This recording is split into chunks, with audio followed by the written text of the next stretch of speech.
Hi, this is Chuck Martin at the AI Summit London. I'm happy to say I've got with me here Alex McFadyen, Executive Vice President of Technology for BENlabs. Welcome. Thank you very much. So BENlabs used to be Ben Group. Tell me about that. You go way back. I do, yeah. No, it's got a very long history. I mean, we've been in the industry for over 40 years on the product placement side, and for over 14 on the influencer and creator side. So we have a very, very long history with a huge back catalog of data, which means that we're in a perfect position to be able to create AI. So tell me about product placement and where AI fits in that. Yeah, absolutely. So, I mean, obviously product placement is when you're getting products into films and television, and we use it a lot for predictive analytics. One of the big problems or one of the big challenges that you have with product placement is it's an incredibly long lead time. Unlike maybe influencer who can pull up a phone and start recording, with film and television, you're talking about weeks, sometimes months, sometimes years up front. And so that's a big investment both of time and effort. And for a brand to be able to be in that production, they need to have some idea of their ROI that they're going to get back. So we have to be able to predict relatively accurately how many views or how many impressions you're going to get on a piece of content, even before it's shot. How do you do that without knowing the future? Exactly, it is very tricky, but again, it's mostly by using the unstructured data that exists around production. So things like the cast, the synopsis, when it's going live, all those sorts of data points, and also the massive historical data that we've got, and we're actually pretty good at it. Every year there is a thing in the US where they show all the new TV shows and things like that, and all the various pundits say which ones they think are going to work well and which ones less so. Our AI is able to predict the top 10 TV shows consistently. Well, it's actually, we get 8 out of the top 10 almost every year. And this is a real competitive advantage for us because it does mean that we're then investing in the shows that are going to be big before everyone else knows about it. Things like Stranger Things, for example, we had integrations in there, before everyone else knew that it was going to be massive. So you can predict basically bombs as well, right? In theory, yes. Yeah, I mean, so once you go to the studio and say, this is going to fail, don't do it.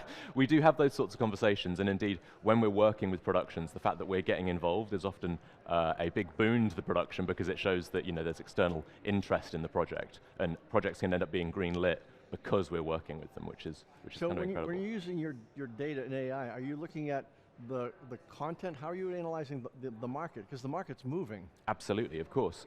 So there's lots of different attributes that go in, and that's again the beauty of AI is that you can have so many features that go into it. But really the key ones, as I said, are the synopsis, the cast, the network that's likely to go out on, the likely time that it might be going out, and all of those then feed in to be able to give us a relatively accurate prediction.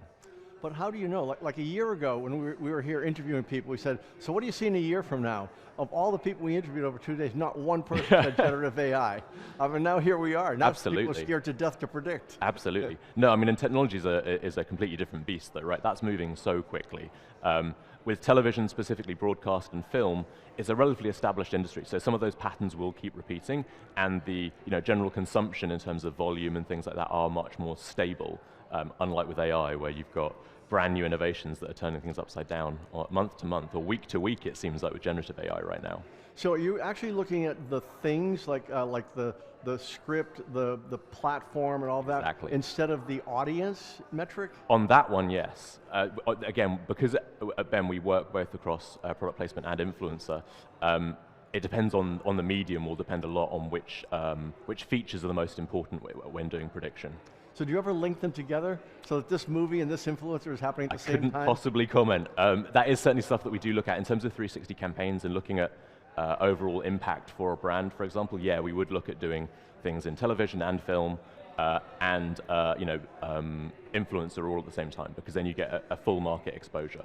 So the implication is that there are different parts of the market funnel you're dealing with, so that one group would be, like TV, movies might be the top end of the funnel, exactly, but the influencer could be further down? Absolutely, absolutely. I mean, they also hit the audiences in different ways.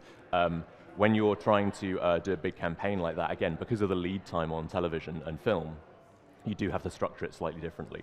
But yeah, if you can also, in a way, think about Netflix, or you can think about even YouTube and Instagram.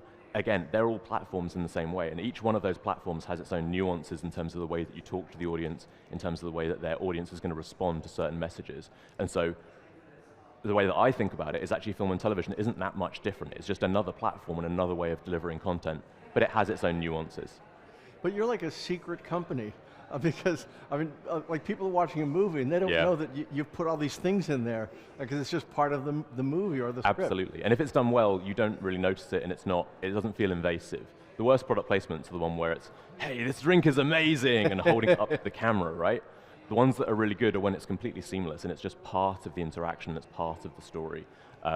And yeah, you're right, many people, in fact, it's one of the first slides that we always have in our presentations. You almost definitely haven't heard of our name, but I can almost guarantee you've seen our work because we've been doing it for so long and with some really iconic placements. What are some of your famous examples? I mean, there's loads. The one that I particularly like is the Hangover movie.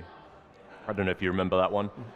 There's a scene where there's a baby in a baby carrier, and that was baby Bjorn. And before that time, men weren't really wearing baby carriers, and there wasn't many examples of it in popular media. But after that one product placement, all of a sudden the whole market opened up.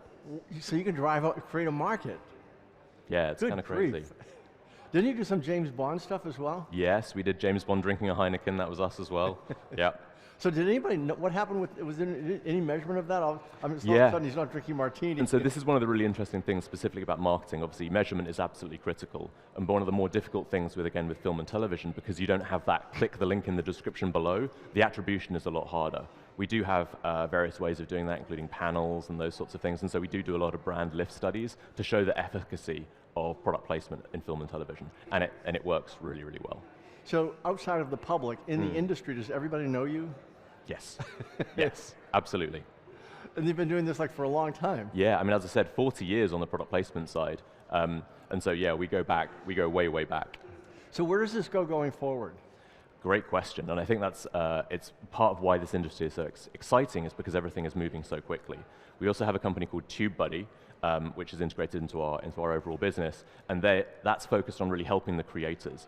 We're seeing, there's millions and millions of creators out there, and as well as trying to help the brands be able to get access to that audience, we really firmly believe that same AI can be leveraged for the creators to help them improve their ROI, to come up with new ideas, to A/B test their content even before it goes live, to really increase their ROI and their investment in their medium. So could you reverse engineer the process where you go to a Netflix or a movie maker and say, you should make this movie because we know that all these things, all this foundation knowledge you have? Potentially. I mean, it's not something we're doing, but I mean, again, this is where I think the future is so exciting. When you start looking at generative models like ChatGPT and all those sorts of things, people are starting to use them for ideation on scripts. Some people are really enjoying that, some people less so. Charlie Brooker, who's a famous author behind Black Mirror, tried to create a Black Mirror episode using ChatGPT.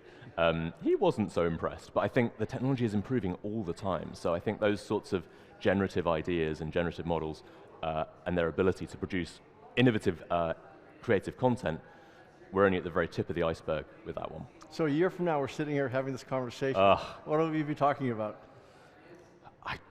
I mean, it's so difficult to be able to see, right? I mean, especially with these large language modules and the things that are emergent, the properties that it already has that we haven't even realized. I can definitely see the generative side of things, and I think multimodal is really going to be huge when you're able to bring in many different media types into that same model, and yeah, do exciting generative things. But yeah, just looking at what Midjourney and people like that are doing as well, it's. I think the only thing that is certain is that we're not going to be able to predict correctly. Well, I look forward to that conversation. Thank you so much. Amazing, thank you.